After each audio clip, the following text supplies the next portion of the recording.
Welcome to the Workplace English Podcast. I'm Ash. And I'm Sage. And today, we're just going to talk. Like two people at work. No pressure. No tests. Just real conversation. Sage, okay. So I have a question for you. And this is a real question, not a work question. Go ahead. Have you ever been in a meeting, and someone asks you something, and you know the answer, but you freeze? Oh? Yes. Many times. Like your brain just stops. Completely stops. You know the answer. You have the words. But nothing comes out. Yes. Exactly that. That happened to me this morning actually. Wait, today. Today. My manager asked me a simple question in the meeting. He said, "Ash, what's the update on the project?" And I sat there. Oh no.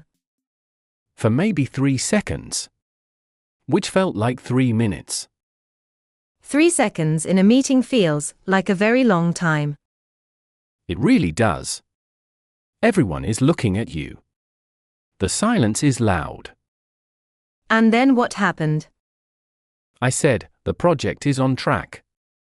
We finished the first part yesterday. That's all. Simple. But in that moment it felt very hard to say. I know that feeling. Even when English is your second language, sometimes your first language freezes too. Exactly. It's not always about language.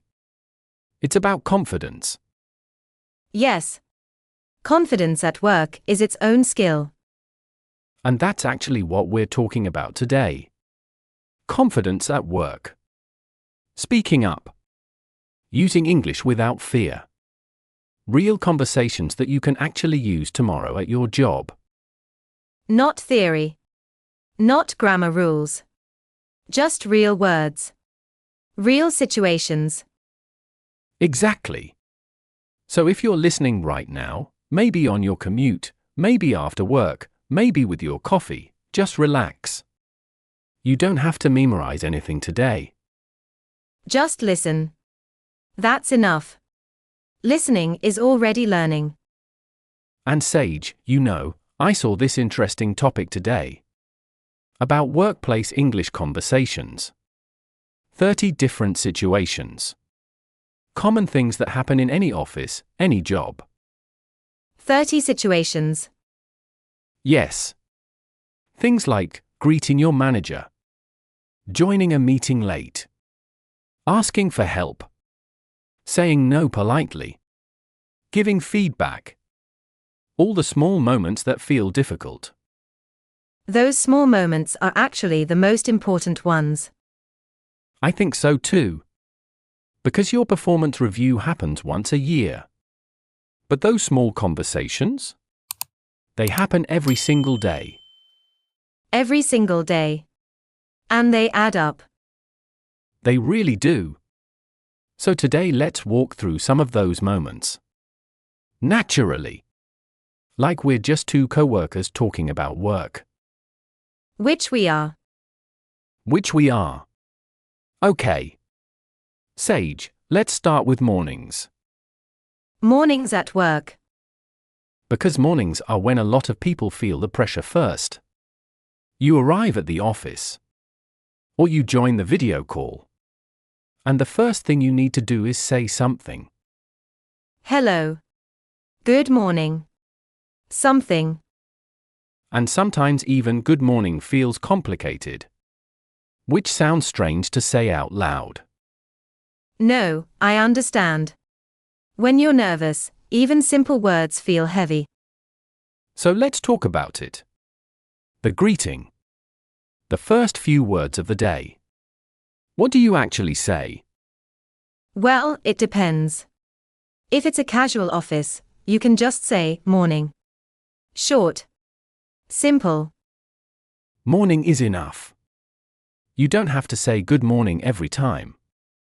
Right? Native speakers often say just morning. Or hey, how's it going? How's it going is a very common one. And the standard answer is not a whole explanation of your feelings. No. You just say, good, thanks. You? That's it. Good, thanks. You? And then the conversation moves. Let's say it together. Say it with me. Good, thanks. You? Good, thanks. You? Simple. Clean. Professional. You can use this tomorrow morning. And Ash, what about when you see someone you haven't seen in a while? Like a colleague you haven't spoken to in a week. That's a good one. You might say, hey, long time no see. Or how have you been? How have you been is a bit more personal. It shows you care. And the answer can be simple too. Been busy, but good. You? Or just, not bad. Busy week. Not bad is a great phrase. It's positive. But it's honest. Not too much. Exactly. In offices, you don't need to be very dramatic. Not bad is perfect. Can we say that one together? Not bad. Busy week.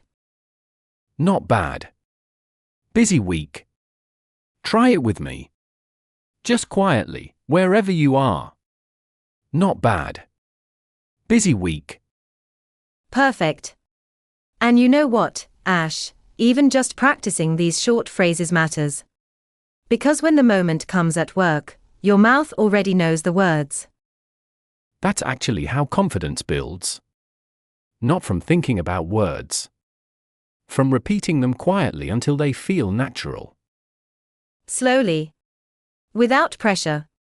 And then one day, they just come out. On their own. Exactly. Okay, so we've talked about greetings. Let's move to something a little harder. Meetings. Meetings. Yes. The place where a lot of English learners feel the most pressure. Because a meeting is not a one-on-one. Other people are listening. Your manager is there. Maybe you don't know everyone. And sometimes the meeting moves fast. People talk quickly. And you feel like you're 2 steps behind. That feeling. Yes. You're trying to understand what someone just said. And already 3 people have replied. And the topic has moved on. It can feel overwhelming. Overwhelming. That's a good word actually. Let's use it. Overwhelming means too much at once. Too much information. Too many feelings. All at the same time. And meetings can feel overwhelming. Even for native speakers, honestly. That's true. Meetings are hard for everyone. But there are small phrases that help. Like what? Okay, so imagine you didn't understand something. What do you say? A lot of people just stay quiet. They nod. And they hope nobody asks them. That's very relatable. I've done that. But there's a better way. You can say, sorry, could you say that again? That's it. Simple. Could you say that again? Very polite. Very professional.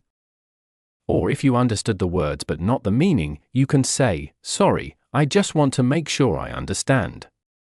Do you mean? And then repeat what you think you heard. That's clever. Because then they confirm if you're right. Or they explain more clearly. Exactly. And you don't look confused. You look careful. There's a big difference.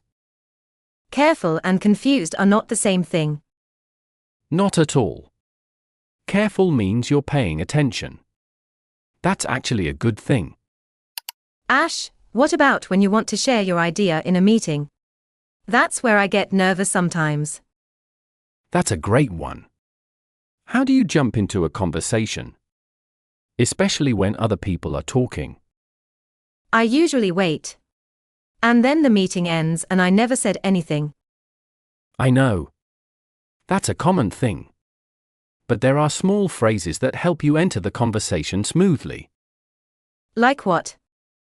You can say, "Can I just add something here?" Very polite. You're asking permission.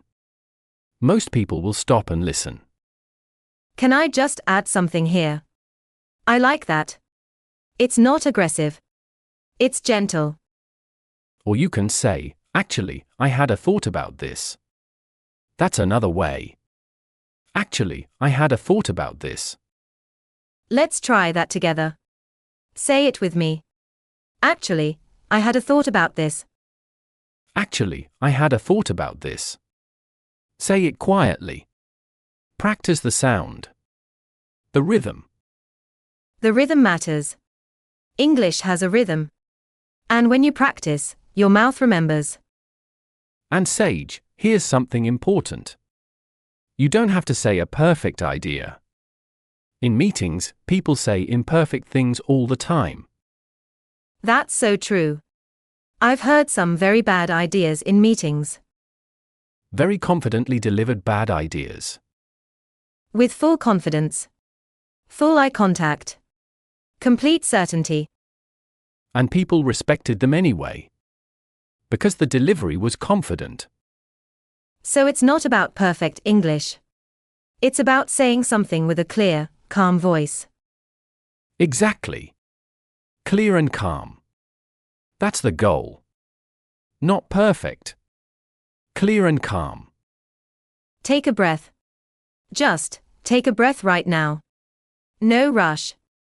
We're not going anywhere. Meetings, small talk, deadlines. We'll get to all of it. But slowly. Like a real conversation. Okay. So we talked about greetings. We talked about meetings. Let's talk about something that happens constantly at work. Asking for help. Asking for help is so important. And so many people avoid it. Why do you think people avoid it? I think because it can feel like admitting you don't know something. And people are afraid of that at work. They think if they ask, people will think they're not good at their job. Yes. But actually, the opposite is usually true. When you ask good questions, people think you're engaged. You're paying attention. You care about doing the work correctly. That's a different way to see it. And if you don't ask, and you do the wrong thing, that's actually worse. Much worse. I've seen that happen. Someone didn't understand the instructions. Didn't ask. Did the task completely wrong. Had to redo everything. So asking for help early saves time. For everyone. So what do you say? How do you ask? Very simple. Do you have a minute? I just have a quick question. That's enough to start. Do you have a minute? It's respectful. You're checking if it's a good time for them. Exactly. Because your colleague might be in the middle of something. You're showing that you respect their time. And then you can say, I'm working on this report. I'm not sure about this part. Could you help me understand it? Perfect. I'm not sure about this part. Very honest. Very professional. I'm not sure is not a weakness. It's honesty. And people generally want to help. Most good co-workers are happy to explain something. When you ask politely, yes. Definitely. Ash, what about asking your manager? That feels different. Asking your manager can feel more serious. There's more pressure. But actually, managers prefer when you ask early. Rather than making an error and coming later with a problem. So how do you approach your manager? You might say, when you have a moment, I'd love to get your input on something. Get your input means get your opinion. Your advice. I'd love to get your input on something. That sounds very professional. It is. And it's not aggressive. You're not demanding their time. You're requesting it politely. Let's say that one. When you have a moment, I'd love to get your input on something. When you have a moment, I'd love to get your input on something. Say it once quietly where you are. Good. And then once your manager responds, you explain your question clearly. 1 or 2 sentences. Don't give too much background. Get to the point. That's a good tip. Managers are usually busy. They appreciate direct, clear communication. Not too much background. Not too much explanation. Just the main point. And the question. Exactly. Okay. Let's shift for a second. Sage, let's talk about deadlines. Oh? Deadlines. Everyone has a feeling about deadlines. What's your feeling? Anxiety. Mostly. Same. The deadline is coming. The work is not finished. And you need to say something. To your team. To your manager. That conversation feels difficult. Very difficult. Because you don't want to look bad. You don't want to seem slow. But you also can't just stay quiet. Staying quiet is worse. Always. So what do you say? When you know you might not finish on time. You say something early. Not at the last minute. Yes. The earlier you communicate, the better. Even if it's 2 days before the deadline. You might say, just wanted to give you an update. I'm still working on this. I might need a little more time. That's good. I might need a little more time. Honest. Clear. Professional. And then you give a new time. I think I can finish by Thursday. Is that okay? Perfect. You're not just saying, I can't do it. You're giving an alternative. A new plan. Managers appreciate that. They want solutions. Not just problems. I think I can finish by Thursday. Is that okay? Let's say that one together. I think I can finish by Thursday. Is that okay? Good. Simple. Direct. Adult. That's workplace English. And Ash, what if the manager says no? What if they need it by Wednesday? Then you try to negotiate. You might say, okay. Let me see what I can do. I'll prioritize this. I'll prioritize this. That's a great phrase. Prioritize means you will make this your most important task. Exactly. I'll prioritize this and get back to you by end of day tomorrow. You're showing commitment. You're showing you take the deadline seriously. And even if you're stressed inside, the language stays calm. Professional. That's the key. Your feelings and your words can be different. The words stay calm. Deep breath. Just listen. No pressure. We're just talking. Do you know what situation a lot of people find really difficult? Giving feedback. Giving feedback. Yes. Very difficult. Because in many cultures, telling someone their work is not good feels rude. Uncomfortable. You don't want to hurt the person. But you also need to be honest. And at work, you often have to give feedback. To a colleague. To someone on your team. Sometimes even upward, to your manager. Upward feedback is another level of difficulty. Very true. So let's start with feedback to a colleague. How do you say it gently but clearly? Well, a good way is to start with something positive. Something that's actually working. Not fake. Real. You find something that is working. And you say that first. Like, I really like the structure of this. It's very clear. And then you use a soft connector. Like, one thing I was thinking about was. Or I wonder if we could also. I wonder if we could also. I love that phrase. It's so gentle.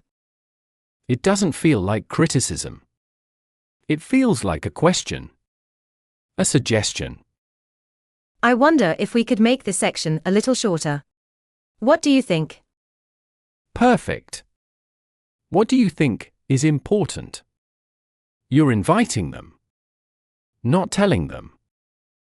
So you're not saying, this is wrong. You're saying, here's a thought. What do you think? And people respond much better to that. Because they feel respected. Let's say that phrase. I wonder if we could also. And you fill in the rest. I wonder if we could also add some numbers here to make this clearer. Say it. Feel how soft it sounds. It doesn't feel aggressive. It feels collaborative. Collaborative. That's a good word. Working together. That's what great teams do. And Ash, what about receiving feedback? When someone gives you feedback, and you don't fully agree. That's tricky. Because your first feeling might be defensive. You want to explain yourself. Or justify. Yes. But I did it this way because. And that can sound argumentative. So what do you do? You listen first. Completely. Don't interrupt. Even if you disagree. That's hard sometimes. It is. But then you say something like, thank you. I appreciate that. Let me think about it. Let me think about it. That's not weak. That's smart. Because you're not agreeing or disagreeing in the moment. You're taking time. You're being thoughtful. And then later, if you have a different view, you can say, I've been thinking about your feedback. I see your point. But I was also thinking. I see your point. But I was also thinking. Perfect. You acknowledge their idea. And then you share yours. That's adult professional communication. Right there. Not arguments. Not silence. Not nodding and then feeling resentful. Just honest, calm conversation. Okay. Let's take a moment. Just breathe. Listen to us talk. You're already hearing natural workplace English. You're already practicing. You really are. Just by listening, these phrases are going into your memory. Quietly. Without stress. Mistakes are normal. Slow understanding is completely okay. You're doing fine. Sage, let's talk about something that a lot of people avoid at work. But it's so important. Small talk. Oh, small talk. People think it's not important. But it is so important. Small talk builds relationships. And relationships at work make everything easier. When your colleagues like you, they help you. They share information. They give you chances. Small talk is actually very strategic. Even if it feels casual. So what is small talk exactly? For someone who's not sure. Small talk is light conversation. Not about work problems. Not serious. Just warm, friendly words. Like talking about the weather. Or the weekend. Or the coffee. The coffee machine in every office is basically the center of small talk. You stand there. Waiting for your coffee. And someone else is waiting. And you have 30 seconds to say something. What do you say? Something simple. Morning. How was your weekend? Or this coffee is taking forever today. This coffee is taking forever today. That's relatable. Everyone agrees. You've made a small connection. And they laugh. Or nod. And say something back. And now you're a person they feel comfortable with. That's all it takes. One small moment. One simple sentence. Small talk phrases. Let's go through a few. How was your weekend? Simple. Very common. And the answer. It was good, thanks. Nothing too exciting. Just relaxed. That's enough. You don't have to tell your whole life story. It was good, thanks. You? Perfect. Short. Friendly. And you return the question. That's the key. Always return the question. Another one. Any exciting plans for the weekend? You can ask this on a Thursday or Friday. And people enjoy this question. It gives them a chance to talk about something they're looking forward to. And you just listen. React. Oh, that sounds fun. Or no, really? Where is that? You don't have to say brilliant things. You just have to show interest. Showing interest is the real skill. Not clever words. Just attention. And when something good happens at work, like a colleague finishes a big project, you can say, "Hey, congratulations on finishing that." You must be relieved. You must be relieved. That's a beautiful phrase. Relieved means the pressure is gone. You feel lighter. You must be relieved. It shows empathy. It shows you understand how they feel. People remember when you say things like that. They feel seen. And feeling seen at work matters. It builds trust. Trust makes collaboration easier. Easier collaboration makes the whole team stronger. All from one small phrase. You must be relieved. Let's say that together. You must be relieved. Feel the warmth in those words. You must be relieved. Say it once. Quietly. Good. Okay, Sage. Let's go back to meetings for a moment. Because there's one specific situation I want to talk about. Which one? Joining a meeting late.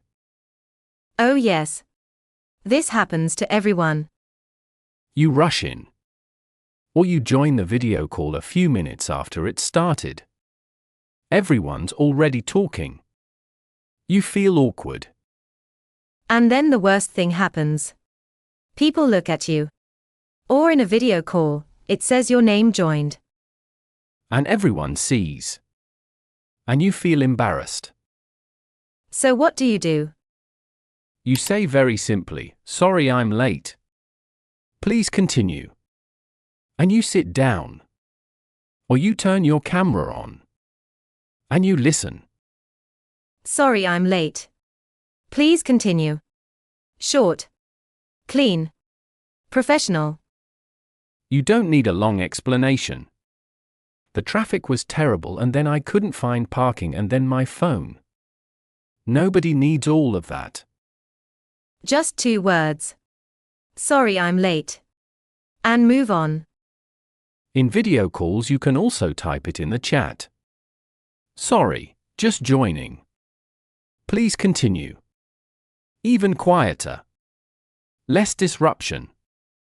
That's a great tip. Use the chat. Very low disruption. And then after the meeting, if you missed something important, you can ask a colleague. "Hey, I joined a bit late. Did I miss anything important at the start?" Did I miss anything important? Very natural. Very normal. And most people are happy to give you a quick summary. No, nothing major. We just decided on the timeline. See?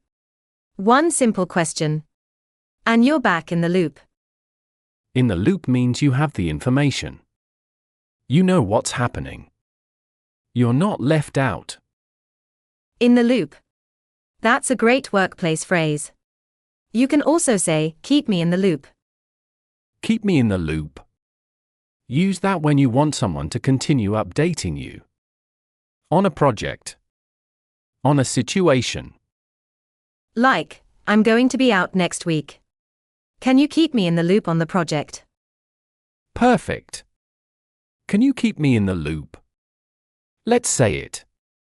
Can you keep me in the loop? Can you keep me in the loop? Simple. Professional. Very useful. You know, Sage, one thing I want to say to anyone listening right now. These phrases? They might feel a little unfamiliar right now. You hear them. And they sound okay. But they don't feel like yours yet. That's completely normal. They feel like borrowed clothes. They fit. But they're not quite comfortable yet. I know exactly that feeling. When I started using English more professionally, every phrase felt like I was performing. Like I was pretending to be confident. And then one day? One day I just said something. Without thinking about it. And it came out perfectly. And I thought, oh. It's mine now. That moment happens. But you can't rush it. You can't force it. You just keep listening. Keep trying. And slowly, the words become yours. Gradually. That's the word. Gradually. And gradually is good. Gradually means it's real. It's lasting. Fast learning often disappears fast. Slow, natural learning stays. So if you're listening to this on your second time, or your third time, that's not failure. That's exactly right. Exactly right. The more times you hear these phrases, the deeper they go. Into your memory. Into your automatic responses. And one day at work, someone asks you something. And the words come out. Without stress. Without freezing. And it feels very, very good. Okay. Let's talk about another situation. Saying no at work. Saying no. Very difficult for a lot of people. Especially when it's your manager asking. Or someone more senior. Because you feel like you can't say no. Like you have to say yes to everything. But saying yes to everything makes you overwhelmed. And when you're overwhelmed, your work quality goes down. So saying no, when done politely, is actually better for everyone. The key is how you say no. The language matters a lot here. You don't say no, I can't do that. Flat. Cold. No. You use softer language. You explain. You offer an alternative if possible. Like, I'd love to help with this. Right now I'm finishing the other report. Could I look at this after Thursday? Could I look at this after Thursday? You're not refusing. You're delaying. With a reason. And a plan. I'd love to help, but I'm a bit stretched right now. Can we talk about the timeline? I'm a bit stretched. That means you have too many things to do. You're busy. It's a natural phrase. I'm a bit stretched right now. Let's practice that. I'm a bit stretched right now. I'm a bit stretched right now. Professional. Human. Honest. And Ash, what about when a colleague asks you for help and you genuinely don't have time? Same approach. Soft. But honest. I'm in the middle of something right now. Can I come back to you in an hour? Can I come back to you in an hour? You're not saying no. You're saying not right now. And most people are fine with that. They just need to know you'll help. Eventually. So you're saying yes to the help. And no to the timing. Exactly. Yes to the person. No to the moment. That's a professional skill. A very important professional skill. Okay. Let's talk about email. Because a lot of workplace English is written, not just spoken. Emails can be stressful too. Especially professional emails to managers or clients. Yes. You stare at the email. You write it. Delete it. Write it again. Try to sound professional. Try not to sound rude. The language of professional email is actually quite specific. There are phrases that work really well. Let's go through a few. How do you start an email? You can say, "I hope this message finds you well." That's formal. Good for managers or external contacts. Or more casually, "Hope you're doing well." Friendlier. For colleagues you know. And if you're replying quickly, you can start with, "Thanks for getting back to me." Or, "Thank you for the update." Always good to acknowledge the other person first. Before you get to your point. Then you state your main point. Clearly. Directly. "I'm writing regarding the meeting tomorrow." Or, "Just following up on the report we discussed." Just following up. That's a very important phrase. You use it when you haven't received a response. Like, "Just following up on my email from Monday. Wanted to check if you had a chance to review it." Polite. Not aggressive. Just a gentle reminder. "Did you have a chance to review it?" That's softer than, "Did you read it?" Or, "Why haven't you replied?" Much softer. Did you have a chance to implies you understand the person is busy. You're being considerate. And how do you end the email? A few options. Please let me know if you have any questions. Very standard. Very safe. Or, "Looking forward to hearing from you." When you're waiting for a reply. Or happy to discuss further if needed. When you're open to a call or a meeting. And then the sign-off. "Best regards" is the most common professional sign-off. Or just best. Shorter. Also professional. Some people use "kind regards."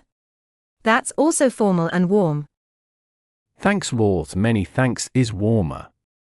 Good for colleague emails. So there's a small system. Opening. Main point. Action needed. Closing. Sign off. And each part has ready-made phrases you can use. You don't have to invent them. That's actually reassuring. Knowing there are set phrases. Because then you just fill in the specific details. Exactly. The structure is the same. Only the content changes. Let's say one full example. You write an email to your manager about a delayed project. Okay. Dear, a manager's name, I hope this message finds you well. I'm writing to update you on the status of the project. We've made good progress, but we may need a few extra days to finalize the data. I anticipate we can have everything ready by Friday. Please let me know if that works for you. Thank you for your understanding. Best regards, your name. That's a complete professional email. And every sentence is simple. Clear. Polite. No complicated words. No long sentences. Just clear communication. And that's what professional English is. Not fancy. Just clear and respectful. Clear and respectful. Write that down if you want. Or just remember it. Clear and respectful. Okay. Ash? We've been talking about speaking and writing. Let's talk about something that is sometimes harder. Listening. Listening? Yes. Listening in English. When you're in a meeting and people are speaking fast. With accents. With idioms. And you're trying to follow along. That is a real challenge. Especially when the meeting is mixed. Some people are native speakers. Some are not. And the native speakers sometimes speak very fast. Use a lot of idioms. And you think, what does that mean? What do you do in those moments? Honestly, sometimes I just accept that I missed a part. And I focus on the next part. That's actually a valid strategy. You don't have to understand every word. You need to understand the main idea. The main idea. Not every word. Every sentence. Just the main idea. And if you miss something important, you ask after. You can say, I just want to confirm. Are we saying that the deadline is next week? Confirming is always good. It shows attention. And it makes sure you have the right information. I just want to confirm. Great phrase. Very professional. Or after the meeting you can check with a colleague. Hey, what was the final decision on that budget item? And most colleagues will tell you. Quickly and simply. The other thing that helps with listening is not panicking when you don't understand. That sounds simple. But it's actually not easy to do. No. When you don't understand, the brain starts panicking. And then you understand even less. Because the panic takes all your mental energy.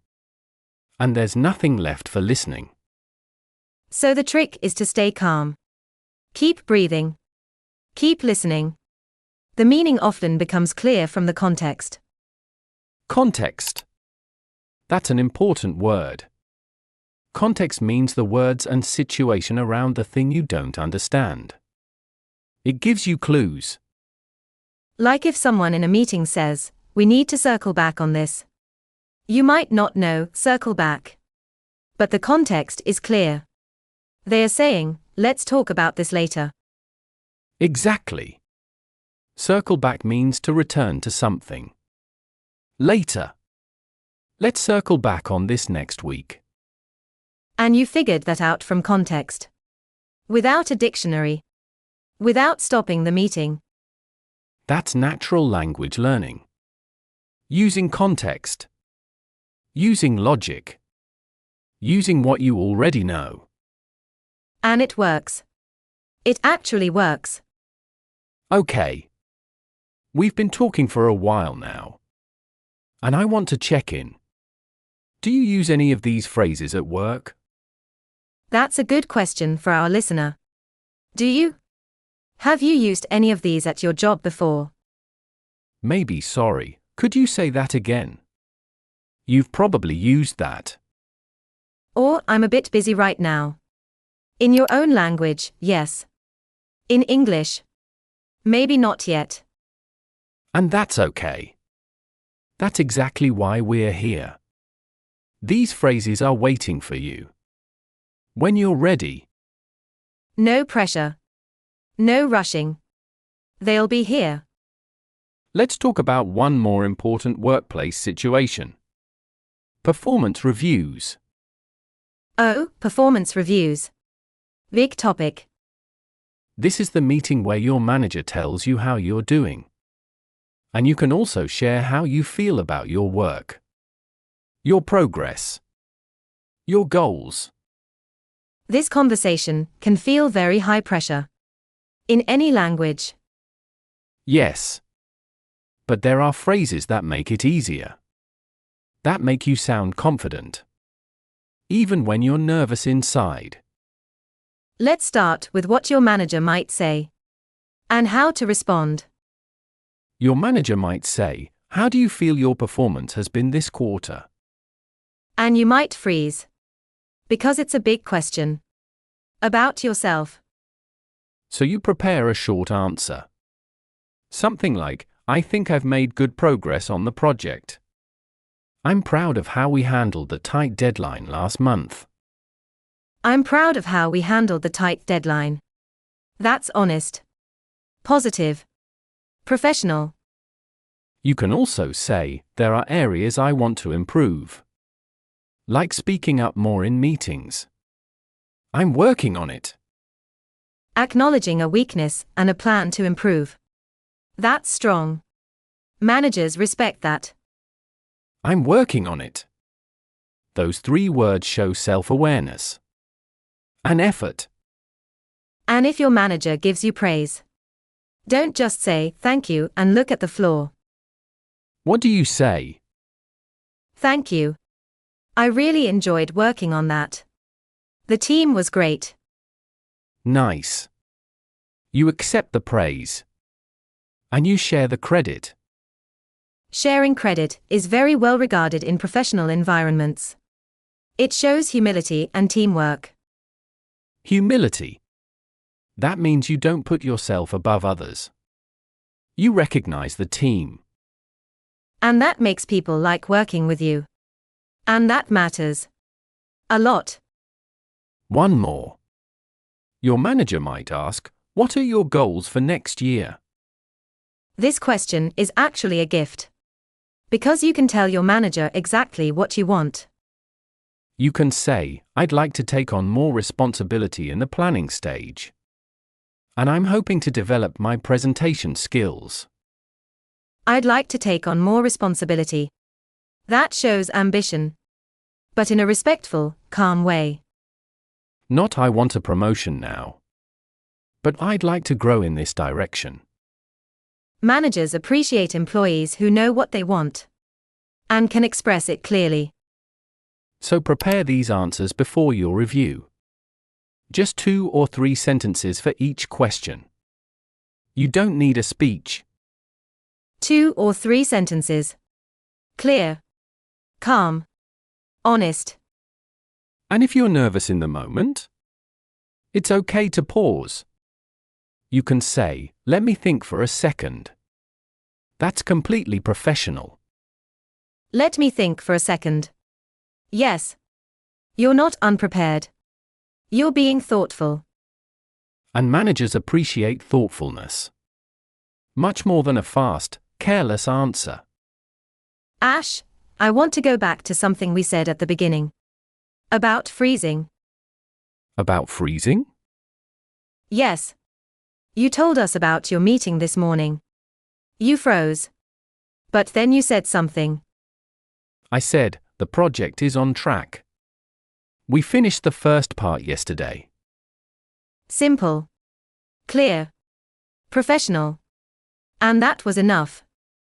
It was enough. The meeting continued. Nobody thought anything bad. And that's the thing about freezing. In your head, it feels enormous. A failure. A disaster. But from outside, it was just a short pause. And then a clear answer. So the feelings inside don't always match what others see outside. Right. Your colleagues don't see your fear. They see your words. And your words were fine.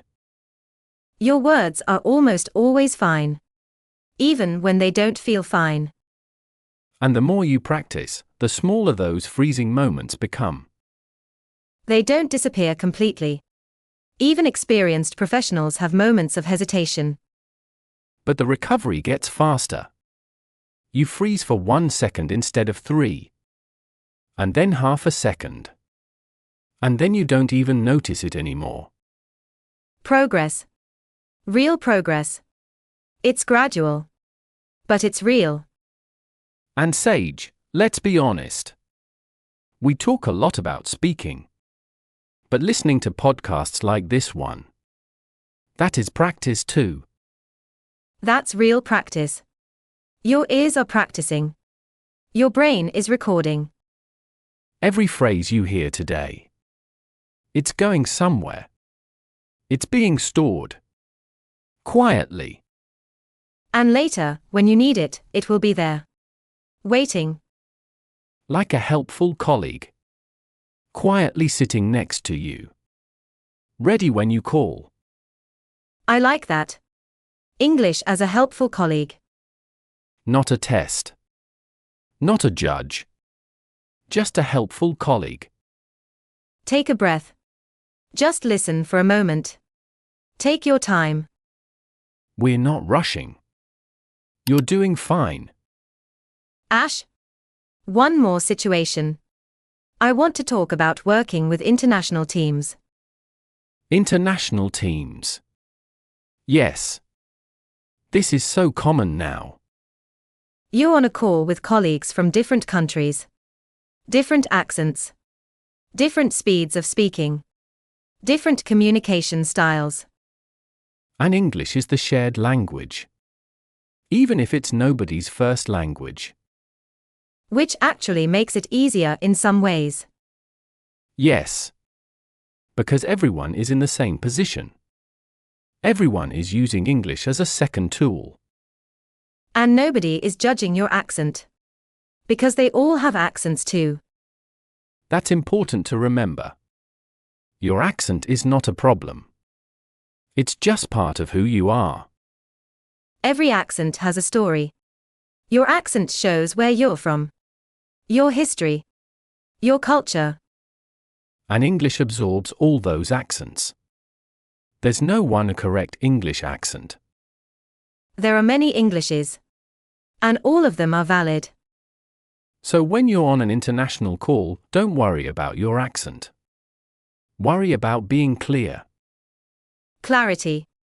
Slow down if you need to. Speak clearly.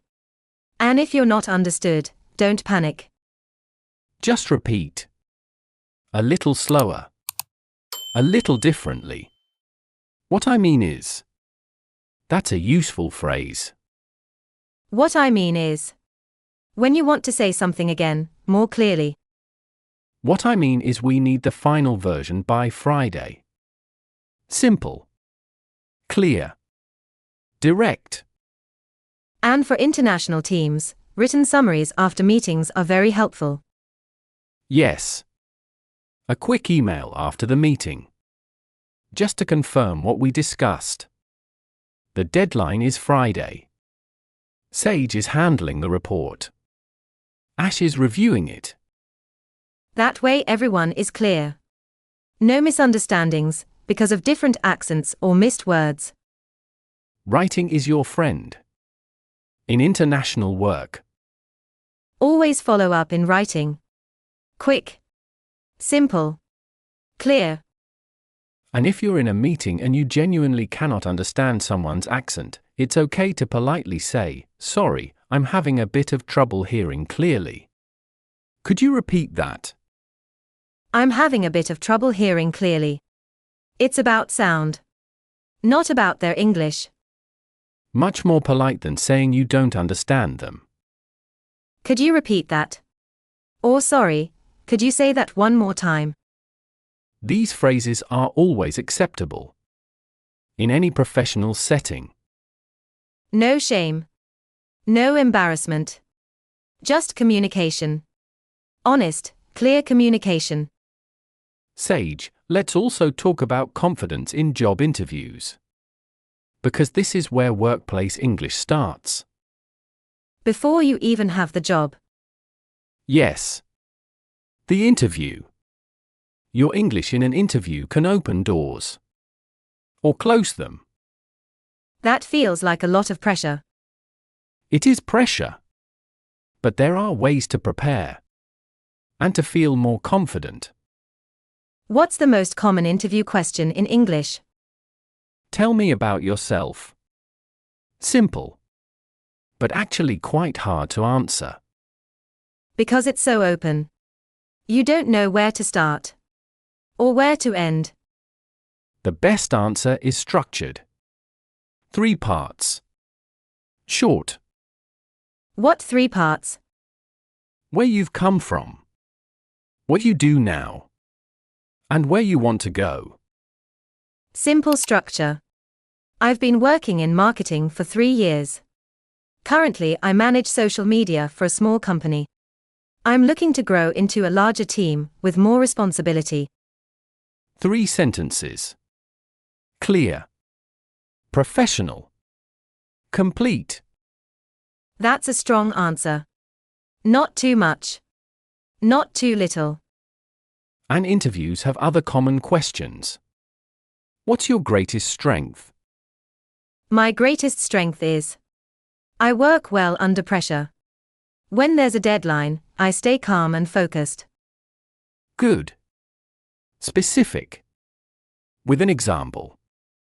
What's your greatest weakness? This one always feels uncomfortable. Yes. But you prepare an honest answer. And you show you're working on it. Like, I can be a perfectionist sometimes. I spend a lot of time on details. But I've been learning to set time limits on tasks. I've been learning to. That phrase shows growth.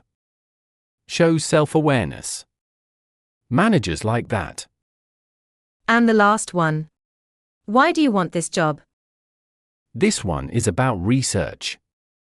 You need to know something about the company. Something real.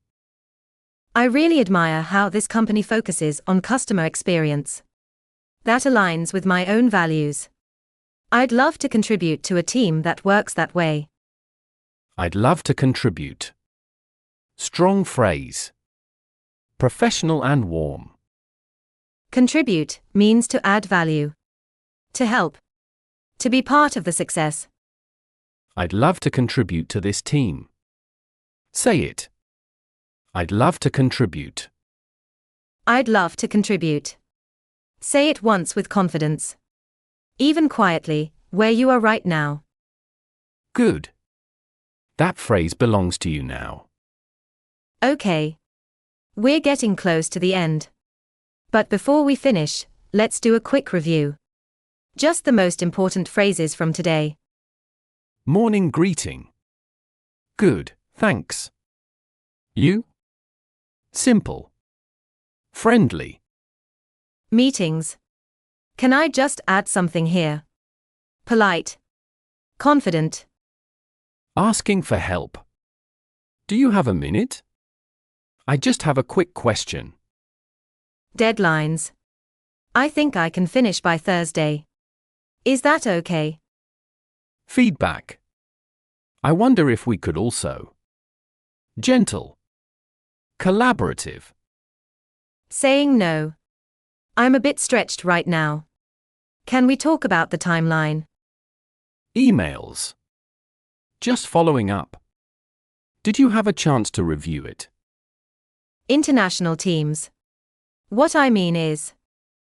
Reviews. I'd like to take on more responsibility in this area. Interviews. I'd love to contribute. 10 phrases. That's a lot. But they came naturally, right? Just through conversation.